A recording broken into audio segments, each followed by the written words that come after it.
পর্যটকদের পদচারণায় মুখর নেত্রকোনার সাদামাটির পাহাড় এলাকা। যাতায়াতে সোমেশ্বরী নদীতে সেতু না থাকায় বিড়ম্বনায় পড়তে হচ্ছে বলে অভিযোগ করেন দর্শনার্থীরা।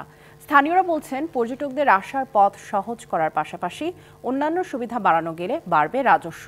সেতু নির্মাণ সহ প্রয়োজনীয় উদ্যোগ নেওয়ার কথা জানিয়েছে কর্তৃপক্ষ। নেত্রকোনার বিজয়পুর, যেখানে দেশের একমাত্র সাদামাটির পাহাড়, যার অপার সৌন্দর্য দেখতেই পর্যটকদের এই পথচারণা।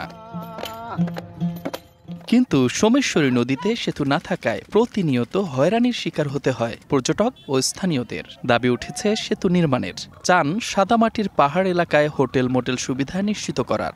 এটিকে একটি পর্যটন কেন্দ্র হিসাবে স্বীকৃতি দিলে আমাদের নেত্রকোনার জন্য খুব ভালো হবে। ওই জায়গার অনুভূতিটা একটু অন্যরকম মনে হয়। পর্যটক এখানে প্রতিনিয়ত আসতেছে, কিন্তু সেই তুলনায় এখানে আসলে ওইরকম ফ্যাসিলিটি নেই বললেই চলে। বেদনার বিষয় হচ্ছে এখানে আপনার যোগাযোগ ব্যবস্থা একেবারেই নাজুক। বিশেষ করে আপনার সোমেশ্বরী নদীর উপরে একটা সেতু না থাকায় এটা আরো বিড়ম্বনায় পড়তে হচ্ছে।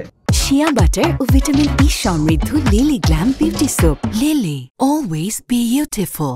এসব সমস্যা নিরসন করা গেলে সরকারের রাজস্ব আয় বাড়বে বলেও মনে করেন তারা। দোকানপাটের এমন একটা সুবিধা নেই। ওভারঅল বলতে গেলে সবকিছুই একটা ঘাটতি রয়েছে। রাস্তাগুলো যদি আরেকটু ডেভেলপ হতো তাহলে আমরা আরো আসতাম।